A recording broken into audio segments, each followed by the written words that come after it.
I don't want to make any plans until I have plans made with my son. My ex-husband does have custody of him, but there's nothing saying that I ever terminated my rights. I just need to go fight for custody. It's the second day out of prison, but there's still just so much missing.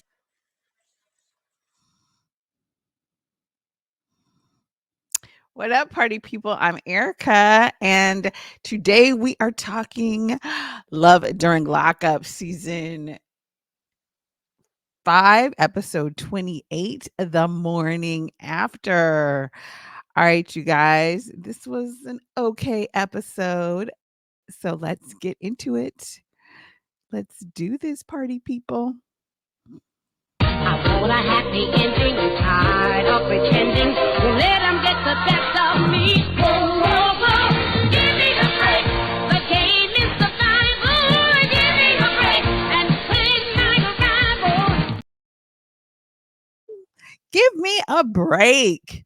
All right, you guys, we're going to start this episode review, recap, rant, what you all want to call it, with good old faithful Andrew and Candice. Now, Candice, I'm not sure. First, I'm just noticing this now within the overlay. Let me know what you all think. I don't think she looks at all like this photo. Am I crazy? But anyway, this is what Candice used to look like. And let's get Candice back up here.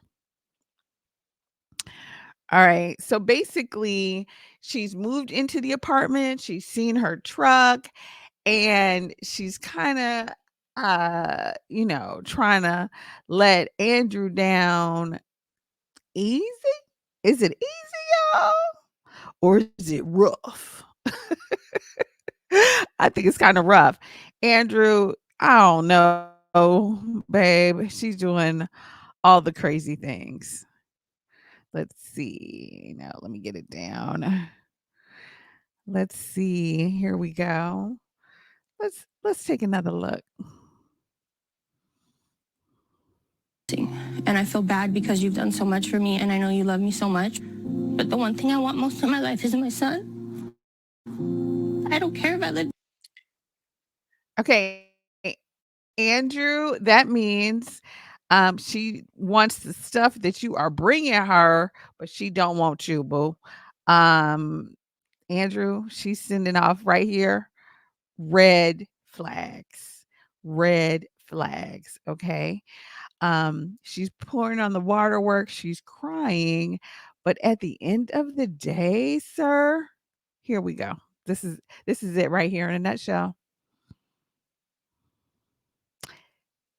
Candice does not like you like that. Okay.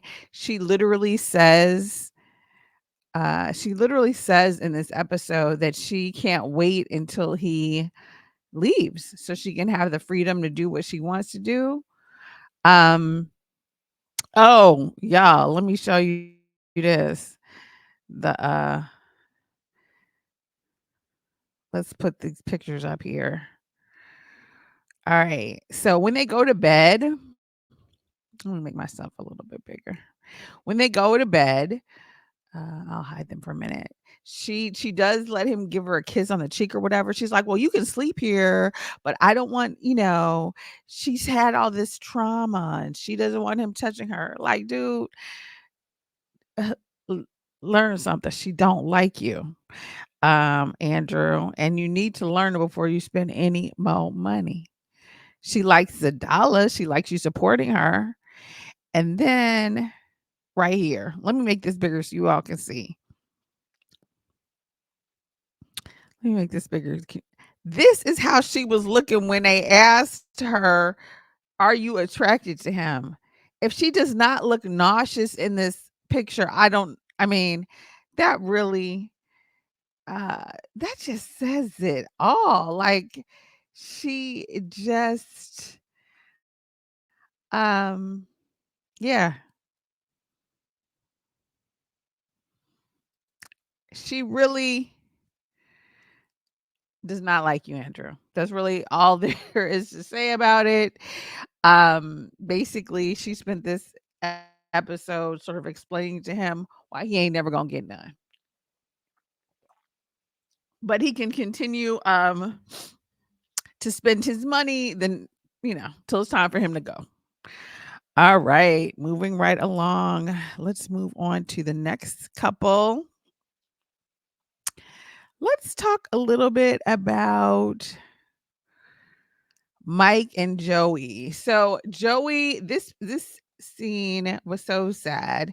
Joey's mom was in the hospital. She had, I believe, a stroke and some other issues.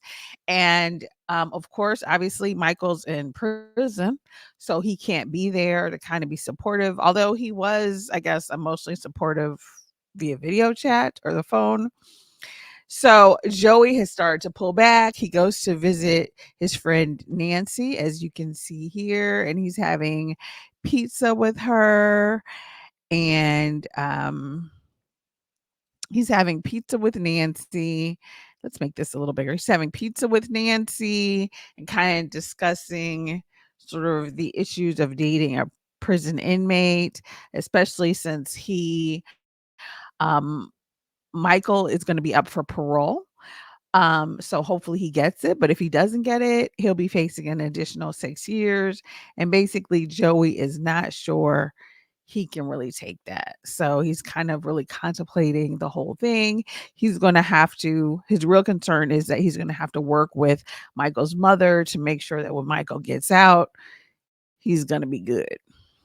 So that's pretty much all that happened with them, but really sad about his mother. So our thoughts and prayers are with him and his family. Let's move on to our next couple. Oh, poor Rick. Rick and Samantha.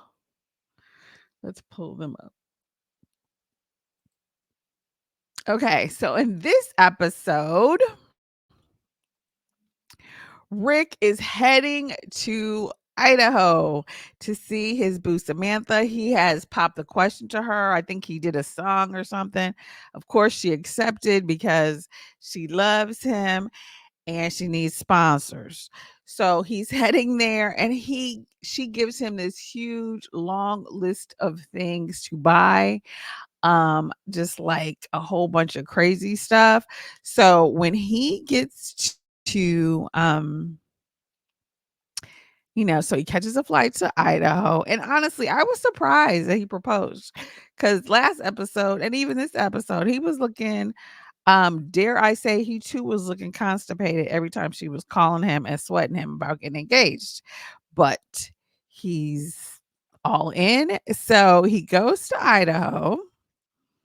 And I guess the last time he was in Idaho, he met this guy, Ricardo. And I'm not gonna lie, other than that other couple, well, no, they were in Utah. I'm always like astonished when I see black people in Idaho or Utah.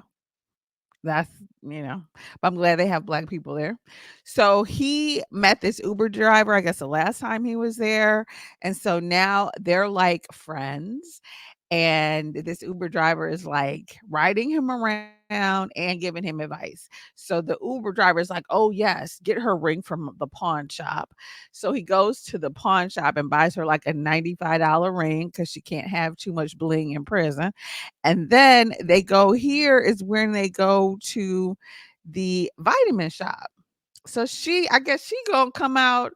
I mean, I'm hoping she has a prison body, but she wants to stay buff. So she tells him all these, nutrients and protein powders and all this other stuff. He spent $95 on the ring and $495 on at GNC or whatever vitamin store. And I can say, all I can say for you, Samantha, is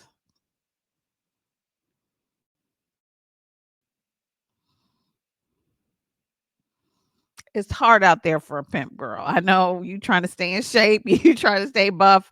So you are using poor little Rick for every dollar, dime of that pension that you can.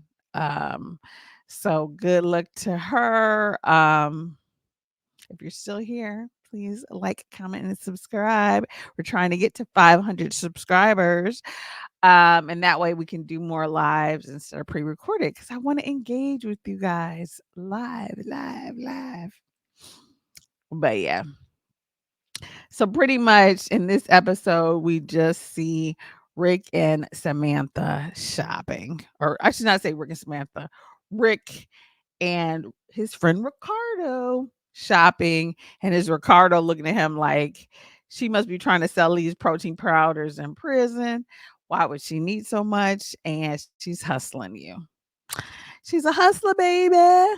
But you know, like I said, pimping ain't easy. It ain't easy, Ricardo. All right, so let's move on to our next couple. We're going to move on to Shantae and True. Okay, so Shantae, in this episode, Shantae is meeting up with True's mother and sister. And so here's a picture of the three of them right there. I think initially she meets up with the mother, and the mother is like, the mother and the sister are both looking at her like, really, you not his usual type. And so then they break it down to her like, you know, he don't like black women, right? And she's like, yeah, I know. So then I don't know, I thought there was going to be a little bit more going on in this scene, but it wasn't too bad. Like, you know, the sister kind of came in hot, like, I don't think they're gonna last, and talking all this stuff in the confessional to the camera. She didn't really say anything too crazy to Shantae. At some point, True calls during the dinner, or he calls in the beginning, and the mother's like, call back. So they talk a little bit.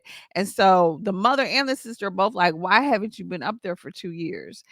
And she doesn't really answer it. She tells us in the confessional that she has a reason, but she didn't tell us what that reason was. So I don't know, you know, maybe she herself is a prisoner or ex-prisoner or something.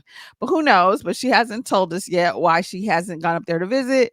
But she's, you know, she basically tells them that she's, you know, she's there for him, and he calls back, and then and they're like, well, why did you propose? And he's basically like, I don't know. And again, Shantae, girl, he's a snake. Okay, he's a snake. He Girl, like, even she says herself, like, sometimes she's so in love with him, but she herself again is ignoring the red flags. Girl, no. And I feel like every week I say the same thing to her. I say this right here. Run.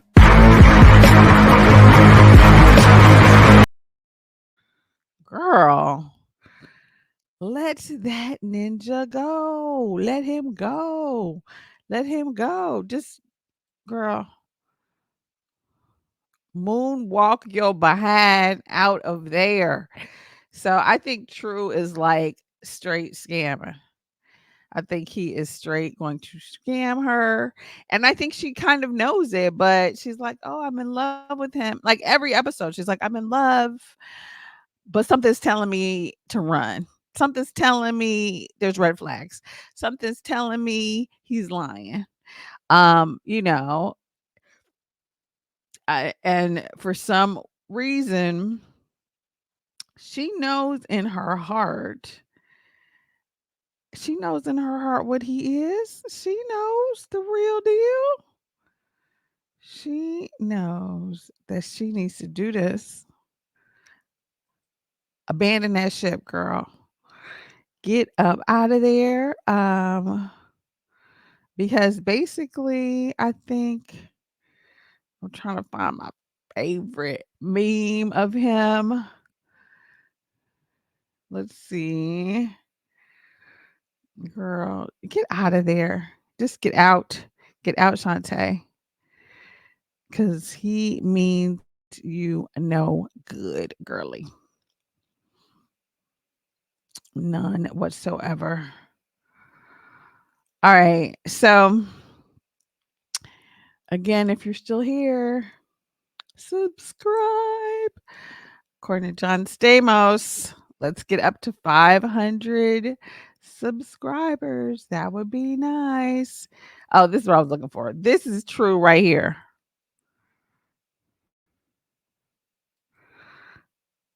True is a straight stone cold liar, girl. Get your ass up out of there.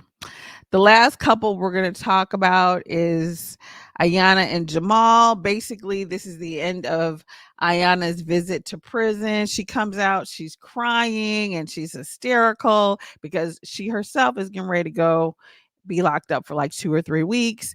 And she's totally hysterical because originally when she had her visit, she was going to have 3 hours with him. But due to her going off on the judge and trying to feed her baby during the court proceedings and all that drama from the last episode, it pushed her back. So by the time she got out to the prison and they got her in there and situated and stuff, she really only had 30 minutes with him. So yeah, so that was a lot of editing by producers for her to be crying and boo-hooing because she had 30 minutes with him. But she got to figure out how she gonna get her stripper money to everybody because she has to check in the next day. So that's pretty much all that happened with her. For me, I would give this episode like a 4. It was, but I did what I can to make it entertaining for the peoples. But it was not that entertaining of an episode. But let me know in the comments what you all think about each of the couples. Like really, I was cheering for Rick and Samantha, but now I'm kind of like she's a little thirsty for me. She's doing too much. Candice is clearly using Andrew, and I think the word on the street is she is now married to somebody else. So good luck with that. Hopefully she's not using him as well. Shantae, girl, definitely I feel like True is gonna take you through it and back. Ayonna and Jamahl, I kind of feel like these jailbirds deserve each other, but she just doesn't seem mature enough, really. But honestly, the gay couple is right now, they're my number ones, assuming Michael gets probation. So let me know your thoughts in the comments. Please like, comment, subscribe, share this with anyone who likes this show. And yeah, let's get to 500 subscribers because I'm going to do something special for you guys. All right, that's it. Ciao for now and see you in the next video. Be true, be you, be great. Ciao. Fuck this shit, I'm out. Fuck this shit, I'm out. No thanks.